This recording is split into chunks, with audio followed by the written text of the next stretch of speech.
Welcome and thank you so much for joining us on another episode of Getting to the Top, where I interview inspirational leaders who talk us through their leadership journey so that we can discover our ability to change the world that we're living in through leadership, looking at leadership through different lenses and different perspectives, and understanding the power that we have as people and as diverse people on a leadership journey. So today I'm really delighted to be interviewing my friend, childhood friend, and a woman that inspires me in so many of the things that she does, Genevieve Pantin. She is the author of A Lioness Heart, among a number of other things.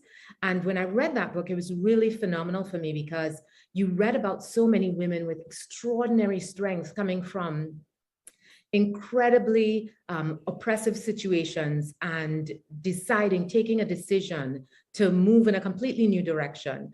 And I thought that this was a really great time in our podcast to talk through how do you, if you are not seeing yourself as a potential leader, or if you want to lead, but you're not seeing that path, how do you find that path to purpose? So I thought Genevieve would be the perfect person to take us through that journey and to talk us through some of what she's seen and some of what she's done. So I'll start by asking Genevieve to introduce herself, and then we'll get into the details of it.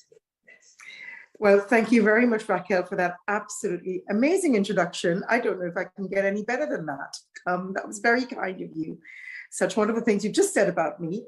So I am Genevieve, and my background is as a psychologist and an anthropologist. And I work as a psychotherapist actually more now. And I'm a director of a global oil service company, energy service company called Fernley International. I'm on the board of Fernley International. I'm also on the board of the Women's International Chamber of Commerce for India. And I'm an ambassador for a couple of other charities, a really wonderful women's charity called HERA, and another charity that is focused on, that provides philanthropic support for many, many other well-deserving charities around the world, called the Global Gift Foundation. And I'm very, very pleased to be here today with my beautiful friend Raquel, and thank you for having me. Absolutely wonderful. So I think the first thing that I want to understand, because I really love the book, is what inspired you to write A Lioness Heart? I got to this phase of my life, Raquel, where I just felt I wanted more. And I felt actually quite self-centered that I wanted more. So first I had to digest that I want more. Think of being grateful for all that I had, but accepting that it's okay to want more. It's okay to want something else. And at this point, I actually had, as a therapist, quite a number of women I had in my therapy room who were around my age, but also expressing the same. That they felt that they had so much, that they had a good life, they had a husband, they had children, they had either a job or they had a comfortable life, but why should they want more? And I felt at this point it was something that was missing. And one thing that was missing, I felt for my life, was really focusing on, for one, accepting that change that was happening. And for two, finding real inspiration. And I believe at that moment, something happened and I felt quite open to inspiration. And I really did the homework on it at nights, meditating, having long runs, doing the homework in my head, spending that special time talking to myself and having a dialogue in my head about what's missing. And my path started to open and I started to encounter these incredible people. And my first step was I started an online platform called Vive Living. And I used this as a space to inspire other women. And I have some incredible women as guests on this platform, one of whom is my very good friend, Raquel. And I thought I'm going to gather these women around and I'm going to say, you know what, let's hear what inspires you. And let's inspire other women in this space to reach for that thing or that purpose or that path that they never thought they'd be able to. And that's where it started. And then I had a beautiful chance encounter when I was interviewing for the Global Gift. And I fortunately met Deepak Chopra, who is just such an inspirational human being. And he had some wonderful advice for me. And he said, be curious, find your gift and give it away. And at that moment, I kept thinking, what's my gift? What's my gift? And I meditated on it, and I ran on it, and I walked on it, and I thought about it. And I thought, you know what? I'm an observer. I have a beautiful place in the world where I sit in a therapy room and I observe. And as an anthropologist, I'm really the greatest scientific skill as an anthropologist is really as an observer, as participant observation. And I felt, you know what? I've had this beautiful opportunity to observe how people's lives have changed and shifted and moved. And this is my gift right now, to be able to share the incredible mountains some of these women and children and people I've met have climbed, to inspire maybe the others to climb their own mountains. So that's kind of how the seed of the book started. And it took about a year, well, less than a year to write, a good rewrite during COVID. And here we are. I've taken a little snapshot of myself in space and time, and I've shared that. You know, I think it's so beautiful because one of the things when I launched this podcast, a lot of women asked me, they were like, oh, so who's going to interview you? And what I haven't said is I've already been interviewed, and it was a fabulous interview for Vive Living. And I'll actually publish it on my Instagram page again so that people can see my responses. And I think it was one of the things that inspired me to have this kind of conversation, because a lot of people, especially as you're talking about finding your purpose and being in a really great space, but knowing that there's something missing, you want more, and you know that there's more that you have to give, and being able to tap into that and then saying, you know what, I'm going to go for the next thing because I know that there is more purpose in my life, and being willing to open up and realize that and sit with it and talk with it and run with it. And discover what is your purpose. And for so many non-traditional leaders or non-traditional people in a leadership space, I think it's really important that you understand the need for diversity in those spaces, because it leads to better outcomes. And so I'm so delighted that we had this interview. So tell me about some of the lessons that you learned on the way in writing this book and in interviewing the phenomenal women that you featured in the book. What are some of the things that you've learned? Well, the most important message I learned is that we are more homogeneous as women than we probably give ourselves credit for. We're actually more homogeneous, let me even stretch it, as humans than we give credit for. You know, we're all going through these different phases and space, and in the same sort of space and time on the universe. So it's tapping into that homogeneity of where, again, like I said, you know, we're all going through changes. How we respond to those changes depends on the choices we make. Mm-hmm. And writing this book, for me, getting the book in my hand was the second part of the service. But the first part of the service was really the journey of really doing the homework on the inside to be able to clarify my voice. Mm. You know, I actually have a chapter that's called Find Your Voice, and working through the tools that I share actually in my therapy room and penning them together and it's quite a vulnerable account as well, because I share some of my own experiences, and penning these messages and these tools, which is what the book really is about, on how to guide you to finding that path of purpose, and realizing how much I've learned from the others around me, how much I've learned from the people who've come to me for therapy or who've come to me for support, how much they've supported me growth on that journey of life. And it reminded me one thing that I had been told very, very many years ago when I was a student in Australia. It is life should not be about the destination. It is always about the journey. Nice. And I think that is the most important lesson I learned along the journey of the book. It was about the journey. It was about the person that I was before I wrote this book. and the journey I had writing it, be able to capture it in space and time in something that is fundamentally never going to change. That book is always going to be there. I'll have to write another book for it to change. But yeah, so, and out of that as well, Raquel, I'd like to encourage every single woman to be the author of their stories. And if it's not about you writing it into a book and you're publishing it, it's every time that you've got that new phase and that new phase of your life. It's my chapter, it's my story, it's my life. You know what? So I'm never going to say I didn't have a choice. I'm never going to say I don't know what to do. I'm going to say, you know what? I have choices, and I'm going to use those choices I have to empower the next phase of my life. So true. And even when you feel as though you don't have a choice, that how you deal with it is a choice. If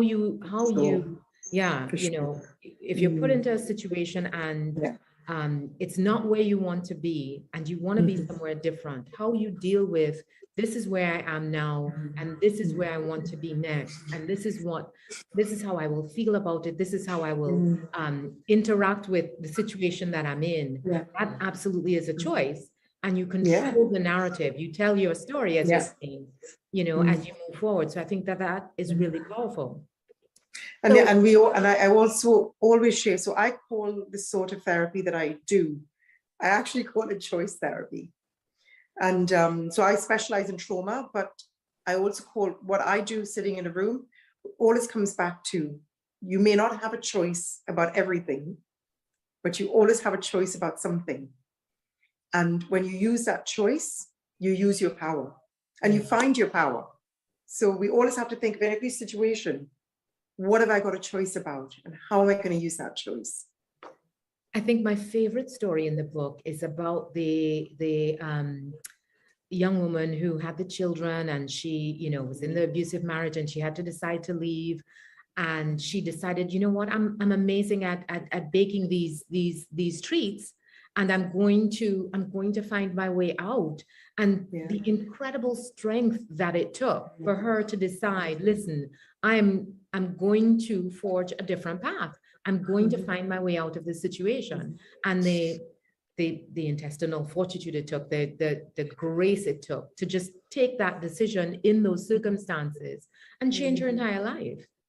Yeah, and how she felt, this woman, she got the tools, she used her resources, she found that strength. That story really shows us the strength of the human spirit and the love of a mother. Yes. And the love and the strength of a mother as well. Because when you've got others to live for, it's amazing how you find a way. You find a way to find those choices. She's an incredible human being, that woman. And we consulted on the story together. So I was very, very grateful to her for allowing me to share her story. And the thing is, I mean, even for women who are not mothers, because I advocate for, I think there's in Eat, Pray, Love, they talk about having a child is like getting a tattoo on your face. You want to be sure. You want to be sure you know what you're doing. And so to trust your instinct as a woman, whether you want to become a mother or you decide it's not for you, but to have that ownership of, we all belong to each other, and understanding that we have an obligation because of all of the blessings that we've received. We have an obligation to leave the world in a better place than we found it. And so on a leadership journey, for example, if you're scared, it's okay to be scared. We're all scared at some point, but bravery isn't not being scared. Bravery is doing it anyway and realizing that there's a bigger obligation, there's a bigger purpose, there is a need to see things done differently. And you can sit back and say, oh, all of these things aren't right. But, always be willing to ask yourself the question, what part can I play in making this a better place? And being willing to just lean into that and accept that requirement of you to make the world a better place. And I think on the subject of leadership, Raquel, I really feel that true leadership comes from service. Yes. So when you find your gift and you know how to use your gift to serve others, you are leading. Yeah. You are leading by purpose, you're leading with purpose, you're leading by example. So for any woman who's struggling along their leadership journey, don't ever think you're too high or you've reached too far to serve others, because then your leadership journey is over. Yeah. It's think, as a leader, how do I use my skills, my gifts, my resources to serve others? And you will find they will be following. You will have your people, you will have your tribe to follow you. Absolutely. Absolutely. I think of all of the times, and there have been many, that I've fallen flat on my face, it is because I have forgotten that, you know, it isn't about leading for leadership's sake. It is about leading in service of a greater purpose. Yeah, of a greater And the purpose. minute you forget that, things begin to unravel. So yeah, and I think also I wish you would have told me that 20 years ago. That would have been easier if you just told me and I didn't have to live it I'm still learning so it many myself. times. Yeah. And I also believe that we, in living in that service for others, you know, we have our purpose. You know, we find our purpose in that service, and it creates authenticity as well. So when we're very sure on what we're doing and why we're doing it, and that purpose, and we can then create a proposal that is authentic and attractive to others, and people come along. Yeah, they come along. If the proposal really comes and it's purposeful and it's meaningful and you have meaning in it, you'd be ready to lead. You'd have your people. So tell me, this question of purpose, I think, is so important. So tell me about, you know, when someone is trying to identify their purpose, what are some of the things that they need to do in that process? I mean, you talk a lot about purpose in the book, and I think it's really good because it gives you such a, you know, I felt in reading the book about, you know, finding my North Star and being able to follow it, and understanding when something doesn't align with the direction that you have decided for your life, and understanding that there will be ebbs and flows, and you will move. There will be things that may seem to take you off your path at times, but ultimately, as long as in your mind it's the same purpose, you are moving in the right direction. So tell me a little bit more about, you know, how do people go about that process of identifying their purpose and knowing that that is in fact the one?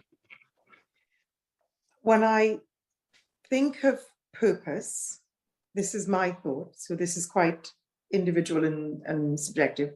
I think of a light. I think of and you just used it in a very similar expression that you use as in your North Star. So I think of purpose as always being a light. And when I think of a light, I think of the words of Rumi. The wound is where the light enters. And this is, for me, usually where purpose is born. You know, we are human. None of us have escaped hardship or difficulties in our lives. We may run away from it, we may sidestep it, but somewhere there in that pain, in that thing that hurt, there is an entry into our souls to find that purpose. And we may have a purpose, we may have something that burns, but then the next question is, how do you turn that into a way to see your path? And there are a couple of things that I think of. First of all, you ask yourself, well, first of all, you go back to meditation. You go back to the bare basics when you're focusing on your breath. Because if you allow your breath to guide you, you will always find your path. So that breath in the morning and breathing and really feeling it going through you and feeling nourished by your breath. Another tool that is really, really important is the one that joins the breath with movement. So whether that is coming as exercise, as walking, running, preferably for me, it's yoga. So, and always remember, you don't pick the fruit the day you plant the seed. So this is a process. Yeah. So we think of the breath, the grounding. You think of a holistic way to get yourself ready for your journey. You know, we're all soldiers in life in some way or the other, if we are going to be serving. And then I also have a very strong belief that we all have a place or a space where our best thoughts and ideas come to us. And if we can identify that, that's another quite valid tool to have in your toolkit. So for some of us, it might be on the walk in the morning. It might be on a long drive. It might be in the shower. So think back of the last time a big a big moment came to you. And think of where you were. And not that you have to recreate it in an instantaneous way, but go back to doing it regularly. Yeah. And on the holistic path again, always stay hydrated. So if you think of the things that we need, and my website actually, it follows the themes: feel good, look good, do good, and be inspired. And when you think of the things that you need in your life, we kind of need clothes and shelter because it helps us to feel safe. So we always have to get back to a space in life where we feel safe. And if safety is not the first possibility, in that lack of safety, there needs to be somewhere we do find safety to think, because all human beings need safety. Mm-hmm. And then we think about food and our relationship with food. And I don't think anybody, like any relationship in life, nobody has a perfect food relationship. It's never perfect. And it's one that we need to be mindful about. We need to work on. It needs to be something that we're treating like our best friend or our lover or our partner. It needs to be something that we're having a dialogue with to ourselves every day, because the way we nourish our body starts to reflect in the choices we make as well. Yeah. So, and I think then about breathing, as I said, hydrating, being sure we drink a lot of water, that we get our electrolytes going. You know, if we live in the Caribbean, coconuts are on every corner. You know, get some coconut water in you. And then we think again about our minds and joining the breath with meditation and clearing our minds and getting that space. And these are the tools that we can all use. And gather your resources. Think about it. You know, sometimes you think, oh, I can't ask that person that. And you think, why can't you? Right. What are you scared of? Right. You know, dig into the head. Why don't you want to ask that person? If this person is a resource, why don't you want to ask it? Is it a real pride? And what's the worst you're going to hear? No? Yeah. At least you've heard something. You've used your voice. Yeah. So a lot of these tools I share in the book, and it's a good way to, it's kind of like setting a roadmap for your life and looking at life holistically. And so these are some of the tools that I'm every day trying consciously to put into practice for my next phase of my life as well. You know, it's so interesting that you talk about that, because I think a lot of times, one of the things that helped me connect with you and you know, in this sort of second phase of our connection, and certainly helped me to connect with the book, because there are like recipes in the book, which I thought was absolutely wonderful. But it, you know, we treat breath, or we take breath for granted, understanding that that is the thing that keeps us alive. And so how we use our breath it's more than just something to take for granted. It is such an important part. And there's so much research about the power of the breath and the power of meditation and the power of using that mindfulness to help to center you and to discover, just to listen to your thoughts. It isn't about some, you know, transcendental perspective that you can get to, although you can get there, but just simply just sitting down and listening to your thoughts and making sure that you are choosing your thoughts like you're choosing your clothes. And how do you nourish yourself? We think about all of these other things. We wait till we get sick to take medication versus thinking about there are things that we are putting into our bodies every day. How mindful are we about what are the things that we're putting into our body that it's making up our cells, it's supporting all of the processes and how important that is as a part of us becoming who we are. I think that's so important as well. And again, one of the things that came out for me in the book, exercise. You know, I've always been a huge advocate of exercise, and I can tell if I'm missing exercise. I get grumpy, and my family will tell, when was the last time you had a little exercise? When was the last time you went for a run? You know, because it makes a difference in how you feel and how you're able to serve others. You can't serve others if you're not taking good care of yourself. Exactly. And so That's the key, Raquel. Yeah, we take for granted that are so important in our own development, in taking care of yourself and honoring the life that you have. So I think, again, just being willing to be a whole person. And I loved that about Vive Living. It is about being your whole self and being your best self in every way possible, and not cutting corners in any area. Just being willing to say, you know what?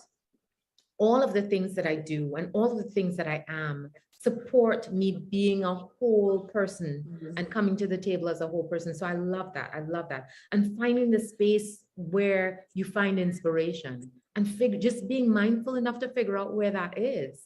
So absolutely. So you talked about what's next for you on your journey, and I'm really excited to hear. What do you think is next for you on your journey? Well, in the nearest future, I'm going to be doing an audiobook. Nice. So I'll be working on the audiobook quite soon, potentially by next month. The audiobook would be hopefully done and put together and out after that. And I've started penning the next one. Nice. So I don't want to give too much away about what that one is about, but I'm looking more at personality types and in a sort of an anthropological, cultural setting. So, but we'll see. It's and I'm actually, and so it's coming together. It's coming together. So what's the space that inspires you then? Apart from having and being surrounded by incredible women like you, Raquel, and being sure that people like you we stay in each other's domain, that we stay in touch. You know, I think of you as a resource for me. You know, there are many a times that I'm about to do something where I'm scared and nervous and I'm not sure how to make that step, and I'd call you because you inspire me hugely. And surrounding myself, knowing that I can pick the phone up and I can call the women that inspire me and say, you know what, let's, you know, and asking for help. Asking for support. A lot of us think we don't have that choice. Yeah. You know, and we lose a resource for that. And back to the breath again. My breath really inspires me. Yeah. You know, and the way I put it, and I can't really drive this home enough, we can actually go naked and be okay and survive for a long period of time. And you can survive without food for 21 days. You can survive without water for 7 days, but you can't survive without your breath for more than 3 minutes. Yeah. Surely in that order, it tells us what's the most important. Yeah. So when I actually really need inspiration, my tools are, I go back to the breath. I work on my food relationship. I exercise. And I reach for my resources. And I think of my tribe as well. And I think of my tribe of people. And I think of who's in my tribe and what are my resources. And sometimes it's a person. Sometimes it's a thing. Sometimes my resource might be time. Yeah. You know what? I have 3 hours that I've been watching TV the last 2 months. I'm going to cut that out. I'm going to use that time and take it back as a resource. Yeah. You know, so that's kind of how I create an inspirational space for myself. Oh, I think that's so brilliant. And I love what you were talking about with the tribe. I'm honored when you call me, by the way. When you call me, I'm like, oh my gosh, this is amazing. And I also love it when, you know, and that's the thing. It's about sort of, you know, I read in, I'm trying to remember the book about digging your well before you need water. And it's so important that you serve as a resource for others while also tapping into your resources so that you create this relationship, because it is both a gift to give as well as to receive support. And so I love that knowing that when you call me, I know that I can call you and say, boy, I'm really struggling with this. I would love to have you as my guest. Would you do it? Because I loved your book. And so, it's so great. And when I reach out to women to ask them to sit for this podcast, I know I'm asking them a favor. And I say, is there anything that I can do for you? Because it's important that we serve as resources for each other and support each other and help each other on this journey. Because nobody's done. Nobody has everything. I've been fortunate enough to be in some incredible spaces, and everyone is working on something. Nobody is sitting back and feeling like they're done. And so understanding what are people working on, and how can I help you in whatever the simplest of ways. And that's the other one as well, Raquel. Pivot. It's never over. So you build a platform and you think of how to build a foundation for another one. Yes. And I hope I'm doing this until my last day. And that's when I heard Deepak Chopra's words about how do you energize your spirit? Yeah. Be curious. Find your gift, give it away, serve others, use your gift to serve others. So when you pivot, you're going to find another way to serve others. And and that's another little great tool that I learned along the way as well. Fabulous. Well, thank you so much, Genevieve. I really appreciate it. And hopefully, this isn't the last, this is the beginning. I hope so. Wonderful. Well, thank you so much. And once again, please subscribe. My real pleasure. Thank you. Please subscribe to the podcast. We want to inspire you on your leadership journey. We want to teach you some new tools. I want to make sure that everyone is working toward their purpose and building their tribe and living a complete, holistic, full life, and serving this world to create a better place. So thank you very, very much. Thank you so much, Genevieve. Thank you. Even better than I had hoped. So I'm so grateful. For having me. I'm extremely grateful. Thank you. Bye. Bye.